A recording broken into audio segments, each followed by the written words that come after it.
Hello guys, welcome here to the concept video of molarity and molality.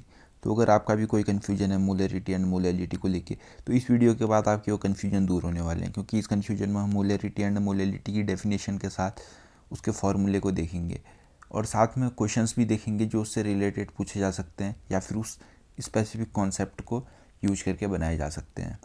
तो start करते हैं molarity, लेकिन उससे पहले अगर आपने चैनल सब्सक्राइब नहीं किया तो चैनल को सब्सक्राइब करें और अगर वीडियो पसंद आती है तो उसको लाइक करें ताकि मुझे नेक्स्ट वीडियो बनाने के लिए फर्दर मोटिवेशन मिलता रहे। तो स्टार्ट करते हैं मोलैरिटी। मोलैरिटी क्या होता है? It is number of moles of solute.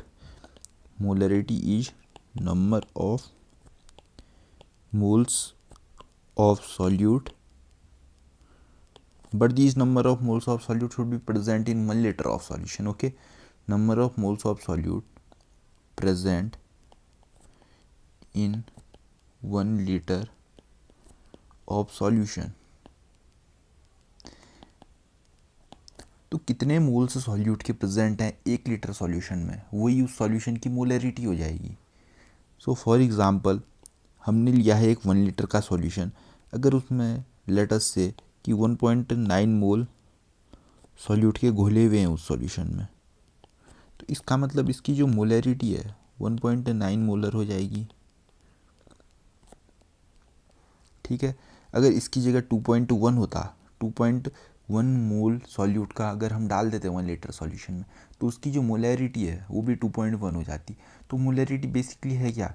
ये तो number of moles of solute के बराबर ही है, क्योंकि सॉल्यूट के नंबर ऑफ मोल्स 1.9 है और जो हमारा मोलैरिटी है वो भी 1.9 आई। तो मोलैरिटी और number of moles of solute same है, लेकिन जो number of moles of solute हैं वो 1 लीटर के सॉल्यूशन में प्रेजेंट होनी चाहिए, उतने मोल्स ऑफ सॉल्यूट को हम मोलैरिटी बोलेंगे।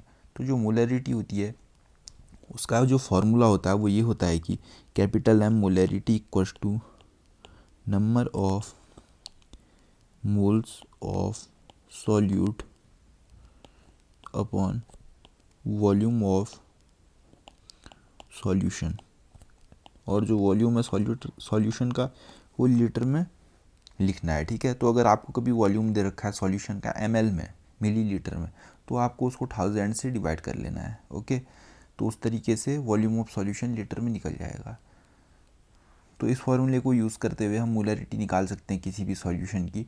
तो आगे जब हम क्वेश्चंस करेंगे तो उसमें इस फॉर्मूले को अप्लाई करेंगे कहीं ना कहीं, और इस फॉर्मूले को अप्लाई करके हम क्वेश्चन को सॉल्व करेंगे। तो बहुत सिंपल सी चीज़ है। लेकिन अगर जब हम मोलैरिटी को कैलकुलेट करते हैं, जो न्यूमरेटर वाला पार्ट है number of moles of solute, उसको कैलकुलेट करने के लिए हमें नंबर ऑफ मोल्स को कैलकुलेट करना आना चाहिए। और नंबर ऑफ मोल्स को कैलकुलेट करने के लिए फॉर्मूला होता है जो होता है number of moles equals to given mass upon molar mass. ठीक है, जो ये फॉर्मूले हमने 11th क्लास में बेसिकली पढ़ ही रखे हैं। तो given mass upon molar mass होता है, या फिर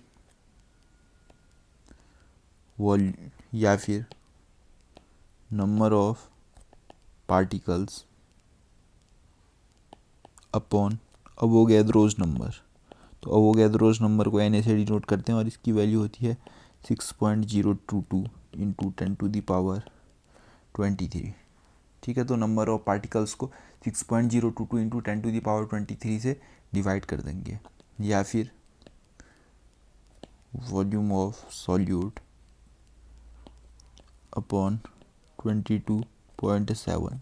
बट जो ये वॉल्यूम है सॉल्यूट का STP पे लेना हमने, स्टैंडर्ड टेम्परेचर एंड प्रेशर पे। ओके, तो हमने ये चीज़ देख ली कि नंबर ऑफ मोल्स को कैसे कैलकुलेट किया जाता है सॉल्यूट के, जो कि हमारी मोलैरिटी को कैलकुलेट करने के काम में आता है। अब एक और फार्मूला होता है जो कि हमें बहुत बार यूज़ हो जाता है वॉल्यूम को निकालने के लिए।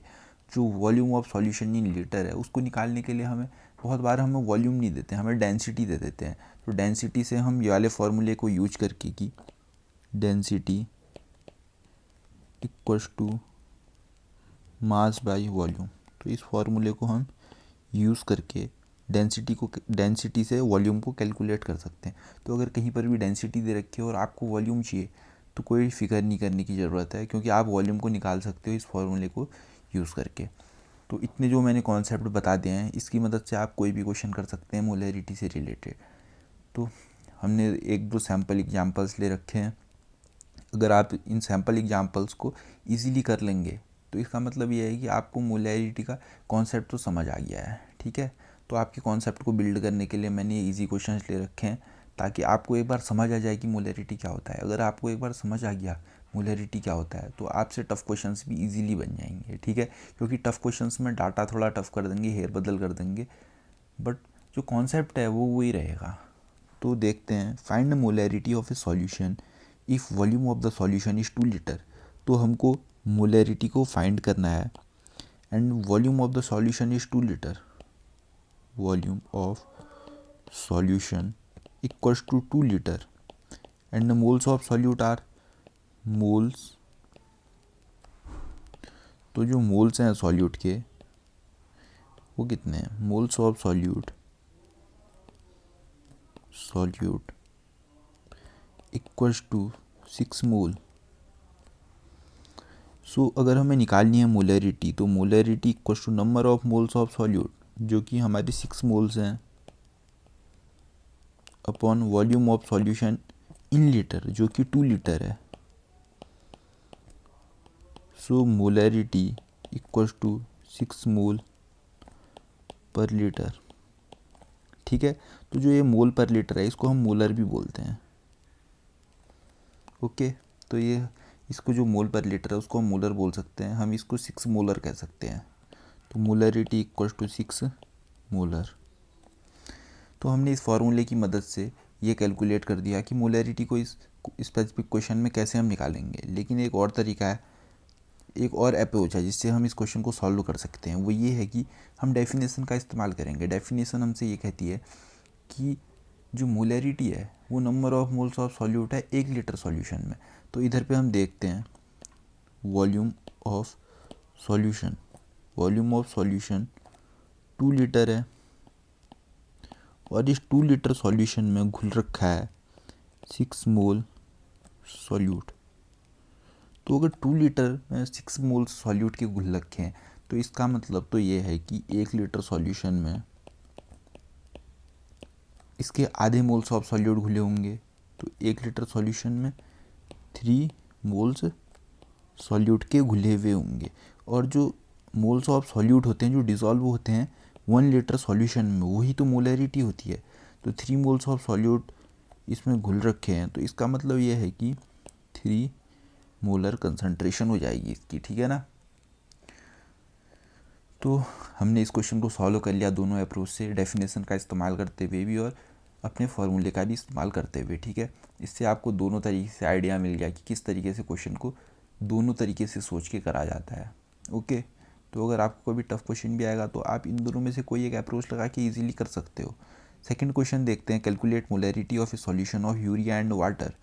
तो जो सॉल्यूशन है, इस बार सॉल्यूशन है वो यूरिया प्लस वाटर का है, यूरिया प्लस वाटर।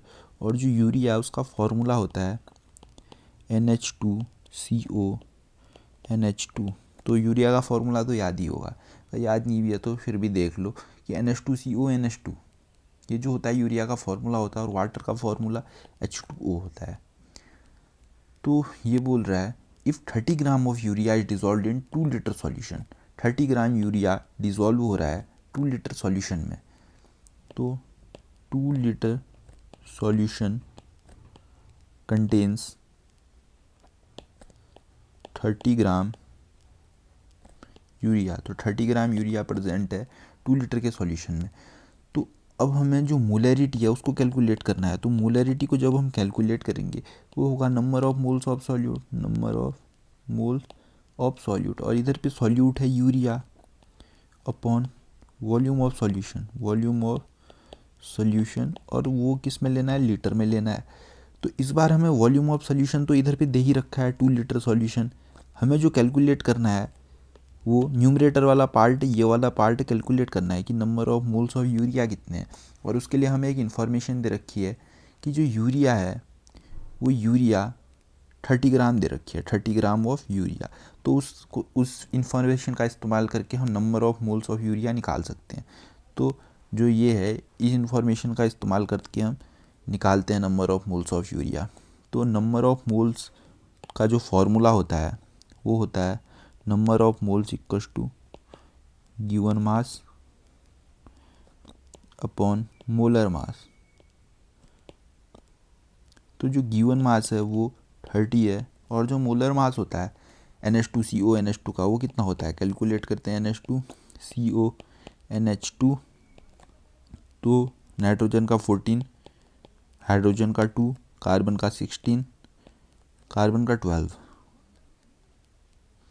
तो कार्बन का हम 12 ले लेंगे, ऑक्सीजन का 16, नाइट्रोजन का दोबारा से 14 और 2 हाइड्रोजन का दोबारा 2। तो 14 + 2 16, 14 + 2 16।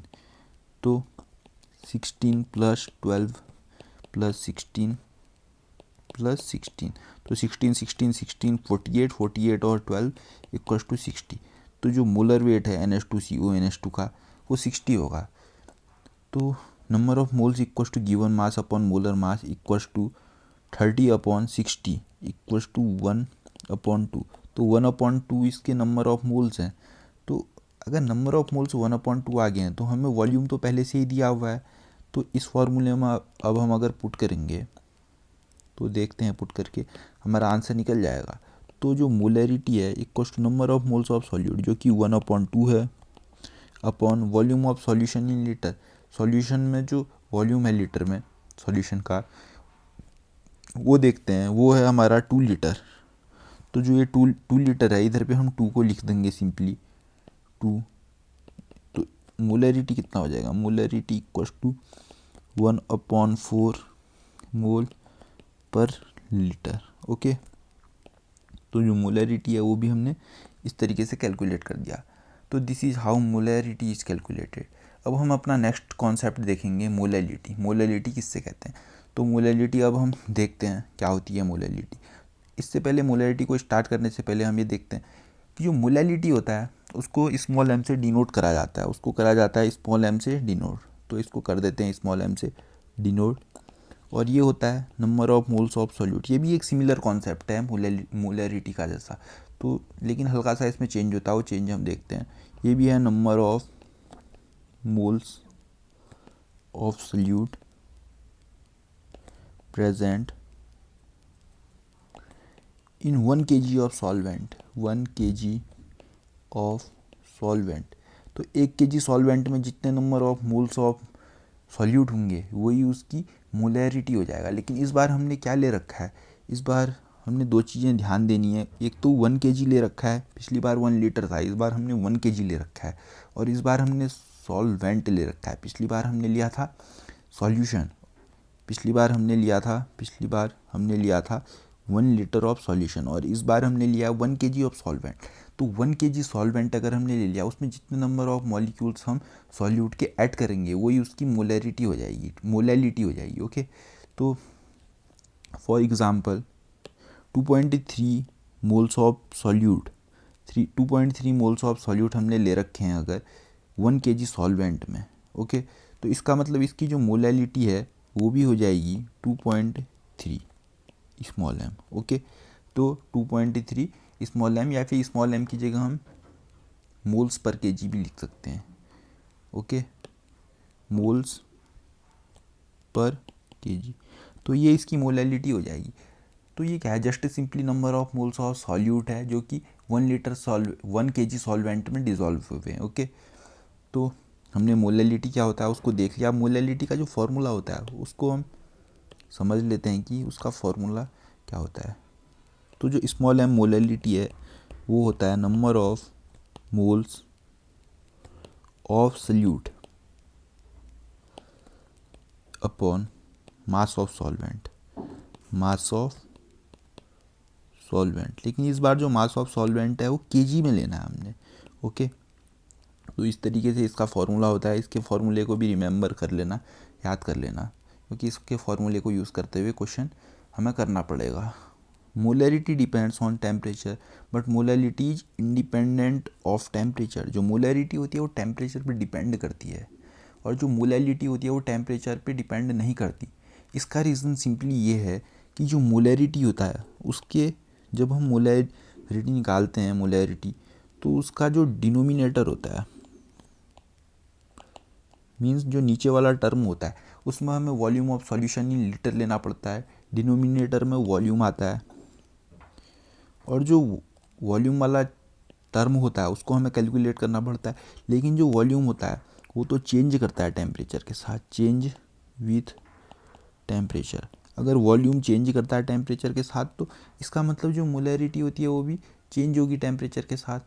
बट जो मोलैरिटी होती है उसमें mass of solvent in KG mass लेना पड़ता है हमें, और मास के ऊपर तो कोई डिफरेंस आता ही नहीं। अगर टेम्परेचर को कम या ज़्यादा करें मास तो मास उतना ही रहेगा ना, रहेगा या नहीं। Law of conservation of mass क्या बोलता है कि फिजिकल और केमिकल चेंजेस से हमें हमारे मास में कोई डिफरेंस नहीं आता है, कोई चेंज नहीं आता है। ओके, तो मास जो होता है वो सेम रहता है फिजिकल और केमिकल चेंजेस में। तो टेम्परेचर की वजह से मास में कोई चेंज नहीं आएगा, तो जो मोलैलिटी होगी वो इंडिपेंडेंट होगी टेम्परेचर की, it is independent of temperature. तो समझ आ गया होगा कि मोलैरिटी क्यों टेम्परेचर के ऊपर डिपेंड करती है, जबकि मोलैलिटी क्यों टेम्परेचर के ऊपर डिपेंड करती ही नहीं है। तो जो मोलैलिटी है उससे रिलेटेड हम एक दो क्वेश्चन देखते हैं ताकि हमारा कॉन्सेप्ट भी बिल्ड हो जाए। Calculate molarity of a solution having 1.8 moles of solute present in 500 gram of water. So 500 gram water, 500 gram water में 1.8 मोल्स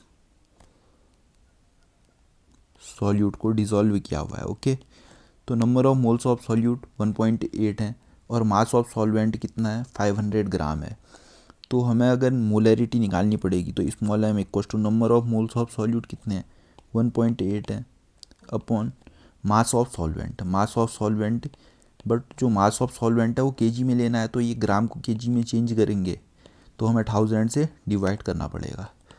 तो 1.8 इंटू 1000 अपॉन 500, तो 2 जीरोज़ से 2 जीरोज़ कटे और 5 टू ज़ा 10 और 18 टू ज़ा 36, तो 3.6 मोल पर केजी इसका आंसर होगा।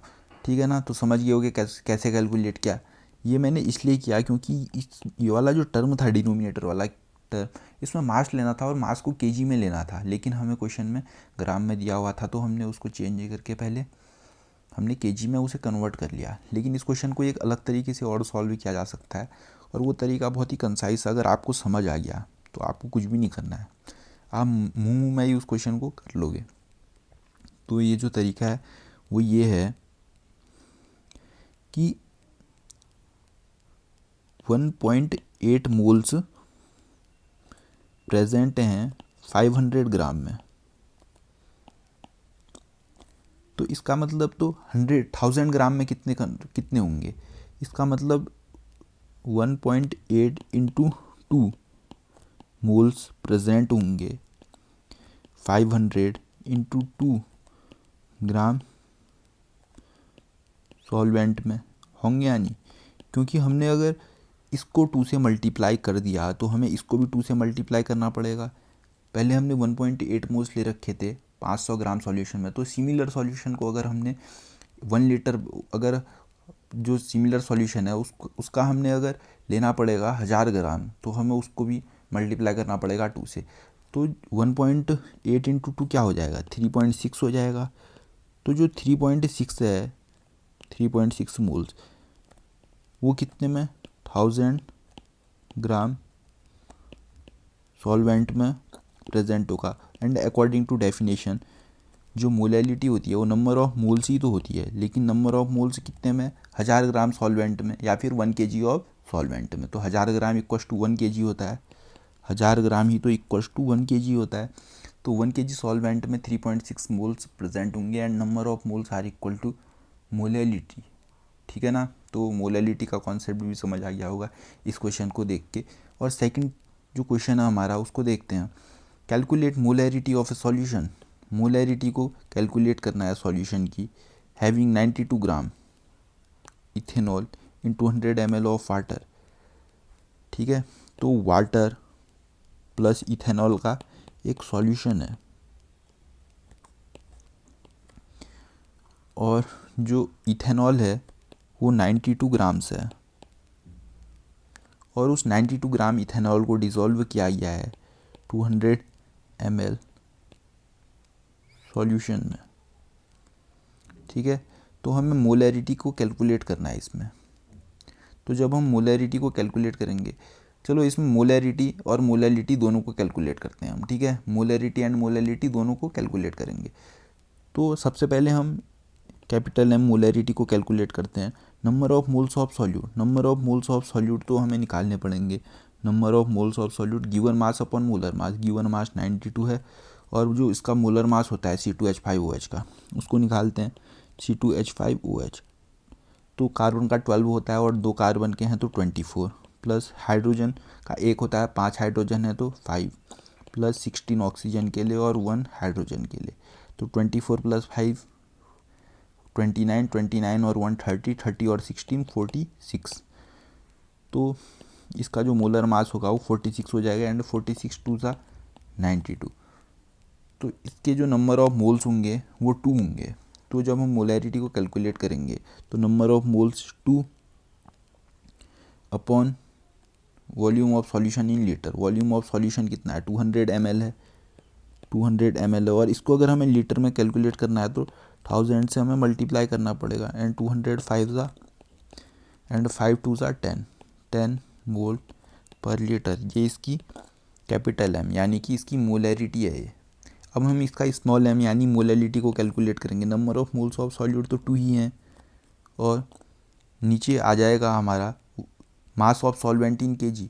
तो मास ऑफ सॉल्वेंट कितना है केजी में, तो मास इसका 200 है, 200 ml है, और इसका मास कैलकुलेट करने के लिए हम क्या करेंगे, 1 gram per ml। Density equal to mass upon volume, density equal to mass upon volume. तो डेंसिटी 1 है और मास है m और वॉल्यूम है 200 ml, implies that mass equals to 200 grams. तो मास 200 ग्राम्स है और 200 ये ग्राम्स है। इसको हम अगर इसमें चेंज करेंगे केजी में तो ये भी कितना आ जाएगा, स्मॉल m इक्वल्स टू 10, ठीक है, 10 मोल पर केजी, मोल पर केजी। तो हमने इस क्वेश्चन में मोलैरिटी और मोलैलिटी दोनों को निकाल लिया, ठीक है। एक्चुअल में हमें क्या कहा था निकालने के लिए, मोलैरिटी को निकालने के लिए कहा था। Present in 200 volume of 200 ml of water, ठीक है। तो 200 ml वाटर के लिए हमें मोलैरिटी को निकालना था, लेकिन जब हमने मोलैलिटी को निकाला, जब हमने मोलैरिटी को निकाला तो इधर पे हमें 200 ml ऑफ सॉल्यूशन लिखना पड़ेगा, ठीक है। तो हमें थोड़ा सा चेंज करना पड़ेगा क्वेश्चन को, क्योंकि जो वाटर है ये वाटर इधर पे सॉल्वेंट है, और सॉल्वेंट का यूज़ हम कहाँ पर करते हैं, जब हमें मोलैलिटी को कैलकुलेट करना होता है। लेकिन जब हमें मोलैरिटी को कैलकुलेट करना था तो हमने 200 ml सॉल्यूशन का लिया था, ओके। हमने ये इधर पे कंसीडर किया था कि जो 200 ml है सॉल्यूशन का है, और जब हमने सेकंड पार्ट इसका कैलकुलेट किया तो हमने क्वेश्चन को थोड़ा सा चेंज कर दिया, और इस बार हमने कहा कि 200 ml वाटर का है और वाटर की डेंसिटी हमें दे दी गई है, ओके। तो इस तरीके से हमने क्वेश्चन को सॉल्व कर लिया है।